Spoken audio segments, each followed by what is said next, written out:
Nos ajudem com um like aí, porque o A Deriva é o menor podcast da podosfera e precisamos da sua ajuda. Dá um like para nos ajudar. Eu adoro esse início. Então tu estuda o passado, a origem do ser humano, como que ele chegou até aqui, para desenvolver técnicas, habilidades para viver melhor com essa máquina. É isso? Basicamente isso?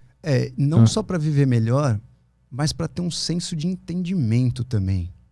Porque assim, tem dúvidas, por exemplo, se eu te perguntar, né, uma coisa que eu sempre faço umas provocações assim, se eu te perguntar, uma mulher trair, um homem trair a mesma coisa?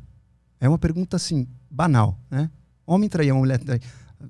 Algumas mulheres ficam arrepiadas até com essa pergunta. Já tá tenso. Não, o hashtag cancelado já tá pronto para subir ali. Mas assim, cara, o lance é o seguinte, né? Essa é uma pergunta que não tem como eu responder, nem como você responder. Mas a gente pode olhar para a natureza, olhar para nossa bioquímica e entender um pouco o nosso comportamento, o que aconteceu no passado que justificam algumas ações hoje.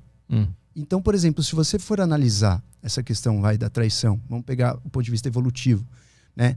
Existe uma traição feminina e uma traição masculina. Em geral, né? Obviamente, quando você encara a realidade hoje, a realidade ela não é só pela evolução, né?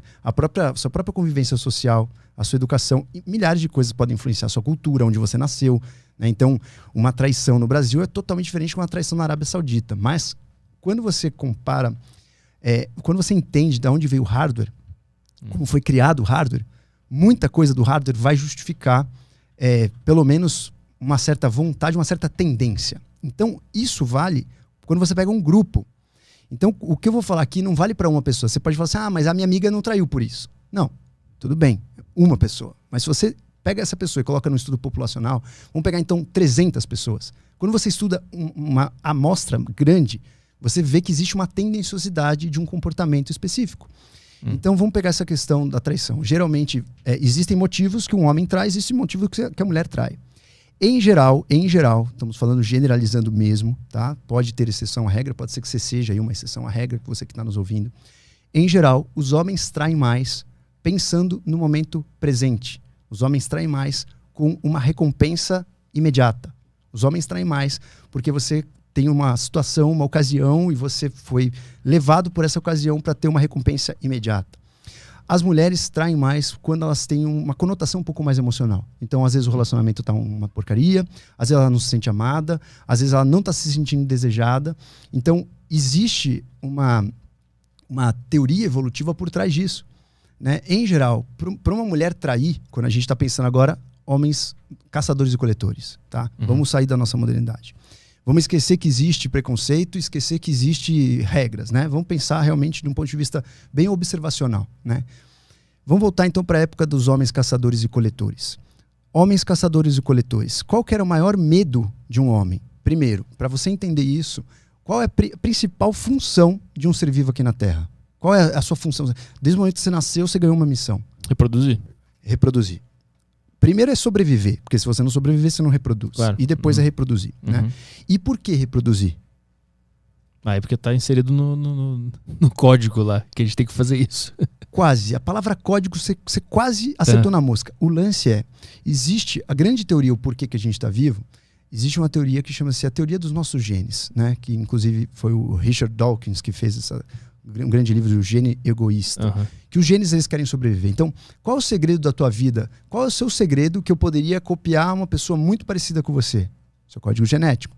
Então, o seu código genético, ele é praticamente a tua identidade como ser aqui nesse mundo, tá? Eu ainda acredito que a tua consciência também seja, mas deixa a consciência de lado, que ela é imaterial, a gente não pode colocar nesse molho. Vamos pegar o seu código genético. Então, o teu código genético, ele é o seu segredo. Eu poderia fazer um clone teu idêntico seu com o seu código genético, tá bom? A sua missão que você ganhou desde quando você nasceu é deixar esse código genético aqui. E você não vai conseguir deixar ele inteiro. Você vai deixar 50%, uma vez que você vai ter que... Nós somos seres aí diploides, que a gente tem que juntar o seu código genético com o código genético de uma mulher, né? Vocês vão se unir, o seu espermatozoide com o óvulo dela e formar o ovo. Então você vai doar dessa prole, desse filho que nascer, metade dos genes são seus genes. Você cumpriu parte da sua missão aqui. E é interessante também os genes dessa próxima prole não serem idênticos aos seus, porque pode ser uma versão melhorada do que o Arthur é. Então, isso é interessante evolutivamente. Então, dá condição de evoluir. Condição de evoluir, vai chegar com adaptações, coisas melhores, com certeza virão. Certamente, essa é a sua missão. principal missão número 1.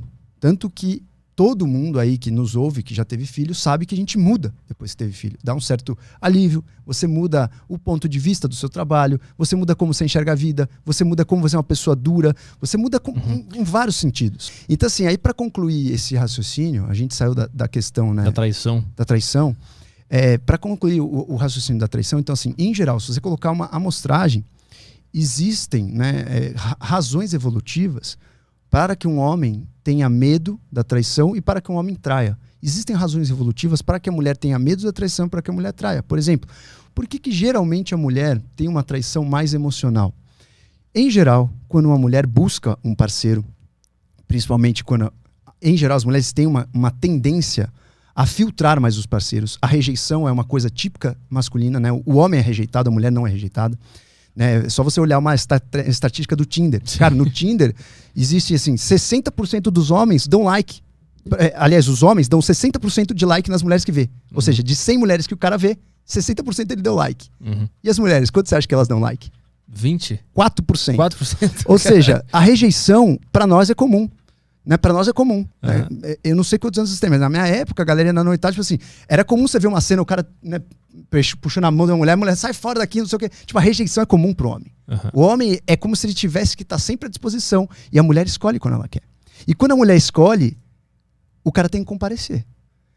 Porque se a mulher é rejeitada, isso é muito pesado pra mulher. A mulher, ela lida pior com a rejeição do que o homem. O homem tá acostumado, tipo assim, beleza, vai, mais uma.